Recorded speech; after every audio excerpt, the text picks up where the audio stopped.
name is Emmanuel Munsanje, coming to lecture on a very interesting topic in costing. This is chapter 9, overheads and absorption costings. Now, from the word go, overheads are indirect costs, and they have to be assimilated or absorbed into the products that are being made. As it were, there are different classes of costs when you are in production. One, you can have direct material cost, direct labor cost, direct expenses, and overheads. When you look at the direct materials, this is the cost of what really you buy that is connected with the product. And the direct labor is that which is paid to the people who are actually doing the work. The indirect or overheads are those costs that are not linked to the product. So production overhead examples. The production is where you are actually doing the transformation of the raw materials into finished goods. But then there are some costs that are not directly linked to the product that you are making. For example, the fuel, protective clothing, depreciation, and supervisors' wages. Overhead costing procedures.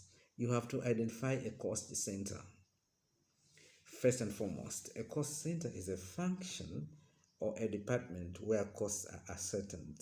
Then you collect the overheads, you can allocate and you can apportion, you can reapportion.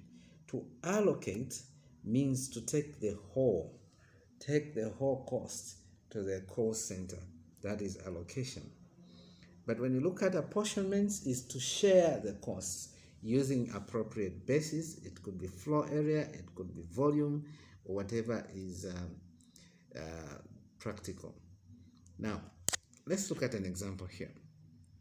Banda Limited has the following budget for overhead cost. So first of all, you budget for the overhead cost. You have depreciation of factory, 1 million. Factory repairs and maintenance, 600, and the list goes on. And this is a list of overheads. Then you have information that you're given, which is the basis upon which you're going to break those overheads using, the ratios, such as the floor area per department. Department A, 1,200, B, 1,600, service departments, 800, which is X, 400 Y. And you also have information on the volume appropriately. You have information on the number of employees in each department, and you also have the book value. Now, this framework is the basis of breaking down the budgeted overheads. Now, you are required to determine how the overhead costs should be apportioned among 4 departments. Now, you need to have an overhead analysis sheet. This is what it looks like.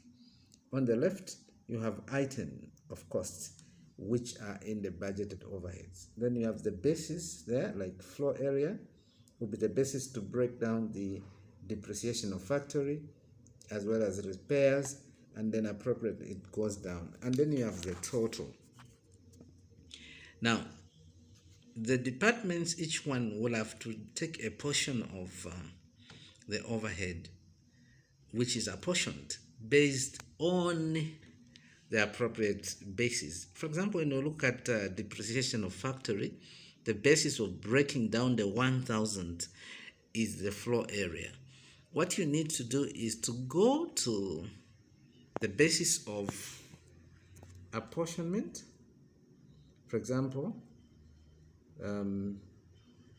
you go to the basis of apportionment. For example, here, if you look at the floor area, for Department A is 1,200, Department B 1,600, Department X is 800, and Y is that one. So you can knock down the zeros, add the numbers, and make the ratios. Use the ratio analysis to break down the 1,000 and allocate to each one of them.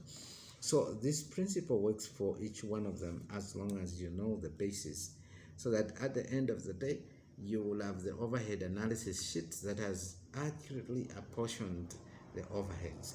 I thank you so much for listening.